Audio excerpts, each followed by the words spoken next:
구약 성경 709면입니다.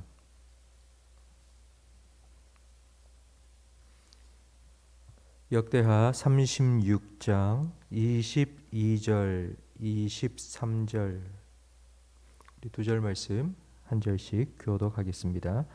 바사왕 고레스 왕 원년에 여호와께서 예레미야의 입으로 하신 말씀을 이루시려고 여호와께서 바사의 고레스 왕의 마음을 감동시키심에 그가 온 나라에 공포도 하고 조서도 내려 이르되 바사 왕 고레스가 이같이 말하노니 하늘의 신 여호와께서 세상 만국을 내게 주셨고 나에게 명령하여 유다 예루살렘에 성전을 건축하라 하셨나니 너희 중에 그의 백성된 자는 다 올라갈지어다.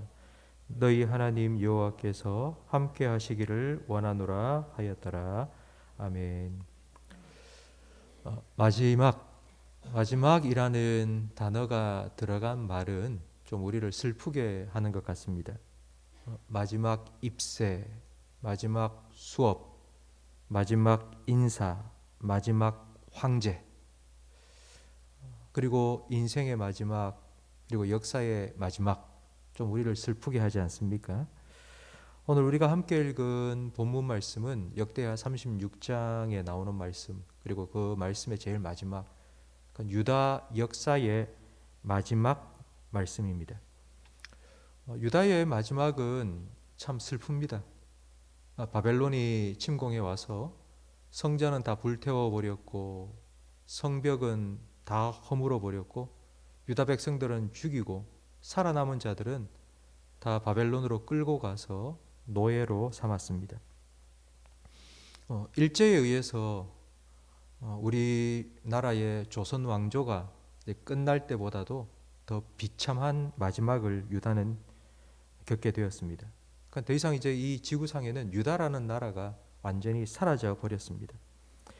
이렇게 유다의 역사가 마침표를 찍는가 했는데 하나님께서는 아니라고 말씀하십니다. 하나님께서는 예레미야 선지자를 통해서 70년 후에 다시 돌아와서 유다가 회복될 것이라고 약속해 주셨습니다. 그런데 이 예레미야의 예언의 말씀을 듣는 사람들은 전부 다 고개를 절레절레 흔들었습니다. 그런 일 절대 일어날 수가 없어요. 불가능해요. 다시 회복된다? 가능성 제로입니다. 빵입니다. 라고 생각을 했습니다. 도대체 나라 다 망하고 대가 끊어지고 포로로 잡혀가서 노예 생활하고 있던 이들이 70년 만에 다시 돌아와서 나라를 새롭게 일으킬 수 있을까요? 도대체 하나님은 어떻게 이 일을 이루실 수 있단 말입니까? 하나님의 계획은 무엇일까요? 그게 바로 오늘 본문에 나와 있습니다. 하나님께서는 바사왕 고레스 왕의 마음을 감동시키사 고레스가 공포도 하고 조서를 내려서 유다 백성들은 다 본국으로 돌아가 예루살렘 성전을 다시 건축해라 라는 명을 내린 것입니다. 여러분, 왜 이런 일이 있게 된 건지 제가 짧게 세계 역사에 나와 있는 내용을 말씀드리겠습니다. 바벨론을 멸망시킨 나라가 바로 페르시아입니다.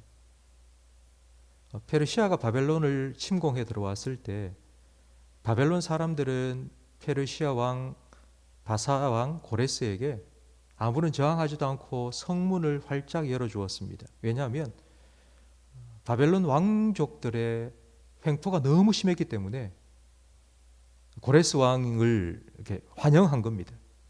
그러니까 아무런 희생 없이 바벨론을 정복한 이 고레스는 너무 기분이 좋은 겁니다. 그래서 명을 내렸습니다. 공포를 한 겁니다. 바벨론에 의해서 사로잡혀 왔던 모든 민족들은 자기 본국으로 다 돌아가라. 그러니까 우리나라의 광복절이나 설날이나 이런 날 되면은 특사하지 않습니까? 그와 같은 명령을 내린 겁니다. 모든 민족들은 다 본국으로 돌아가라. 그래서 유다 백성에게도 너희는 가서 너희 하나님을 섬기고 성전을 건축하라는 명을 내린 것입니다. 그러면 이건 세계 역사에 기록되어 있는 사실입니다. 그런데 이런 역사가 일어나게 된 이유는 하나님께서 예레미야를 통하여 약속하신 말씀을 이루어가는 과정입니다. 저는 이런 유다 역사를 보면서 우리나라의 역사와 유다 역사가 너무나도 닮았다는 생각이 들었습니다. 우리나라 조선 왕조는 세계 역사상 유일무이한 왕조입니다. 이시 조선 500년 역사는 세계 역사에 단 하나도 없습니다. 단 하나의 왕조가 500년이라는 기간을 통치한 나라는 이 세상에는 없었습니다. 근데 그 조선 왕조 500년이 일제에 의해서 막을 내리고 말았습니다. 나라를 빼앗기고 35년 동안 나라 잃은 고통을 겪어야 했습니다. 이름 빼앗겼고요. 말 빼앗겼고 돈 빼앗기고 땅 빼앗기고 그리고 아들과 딸들도 빼앗겼습니다. 심지어는 봄조차 빼앗겨 35년 동안 이 땅에는 추운 겨울이 계속되었습니다. 그러던 중 일본이 진주만 공습을 감행하고 미국이 개입하면서 미국의 트루먼 대통령이 일본 본토에 원자폭탄을 투하하라는 명령을 내렸습니다. 그 일로 인하여서 갑작스럽게 이 땅에 해방이 찾아왔습니다. 35년 일제강점기에서 우리나라가 해방을 하게 된 이유는 우리가 한 일 아무것도 없습니다. 우리는 아무것도 할 수가 없었습니다. 35년 동안 우리는 더 이상 뭘 할 수 있는 힘이 없는 그런 나라 민족이 되었습니다. 그런데 고레스가 갑자기 쳐들어와서는 다 돌아가라 명령을 내린 것처럼 뜬금없이 그렇게 이 땅에 해방이 찾아온 것입니다. 여러분, 전적으로 이건 하나님이 하신 일입니다. 1948년 5월 31일 이 땅에 제1회 대한민국 국회가 개원되었습니다. 그 국회 제1회 국회에 연설 시작했던 이승만 초대 의장은 이 모든 것이 하나님의 은혜이기 때문에 하나님께 감사하자면서 이원영 의원에게 우리가 회의를 시작하기 전 먼저 기도로 시작하겠습니다라고 기도를 시켰습니다. 그래서 이원영 의원은 앞에 올라가서 하나님 감사합니다. 우리에게 이런 해방 주시고 자유를 주신 하나님 감사합니다. 그렇게 기도로 우리나라 제1회 국회가 시작되었습니다. 유다와 우리나라의 역사를 보면서 우리는 하나님이 어떤 분인지를 다시 한번 알게 됩니다. 우리가 생각할 때 도저히 불가능하다, 이제 끝났다. 그러나 하나님 보시기에는 끝이 아닙니다. 우리가 보기에는 마지막 장이고 마침표를 찍은 것 같지만 하나님께서는 그 마침표를 다시 쉼표로 바꾸시고요. 또 새로운 역사를 시작하십니다. 하나님은 광야에 길을 내시고 사막에 강을 내시는 분이십니다. 하나님께서 마침표를 찍기 전에는 끝난 게 아닙니다. 우리 하나님을 믿고 살아가는 성도들이 저지를 수 있는 가장 큰 죄는 절망입니다. 절망이라는 말은 하나님을 믿지 않는다는 뜻이고 하나님이 없다고 생각하면 우리의 모든 끝이 진짜 끝난 거라고 생각하기 때문에 절망하는 것입니다. 그러므로 우리는 절망할 수 없습니다. 하나님을 믿기 때문에 하나님께서 새 일을 이루실 것이라는 것을 기대하시면서 너무나도 오랜 코로나가 이제 1년 가까이 되고요.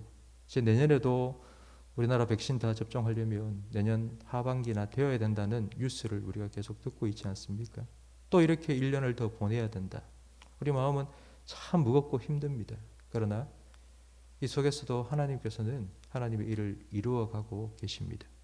그 하나님을 기대하시고 그 하나님을 소망하시고 그 하나님께 기도하시면서 힘을 내시고 또 내년 한 해 힘들겠다 생각하지 마시고 새 일을 행하실 하나님을 기대하심으로 준비하시는 우리 모든 성도님들이 되시기를 주님의 이름으로 축원합니다. 기도하겠습니다. 죄로 죽었던 우리를 구원하여 주시고 하나님 자녀로 살아가게 하시니 감사합니다. 날마다 하나님의 부활의 능력을 힘입어 살아가는 우리 모든 성도들이 되게 해 주옵소서.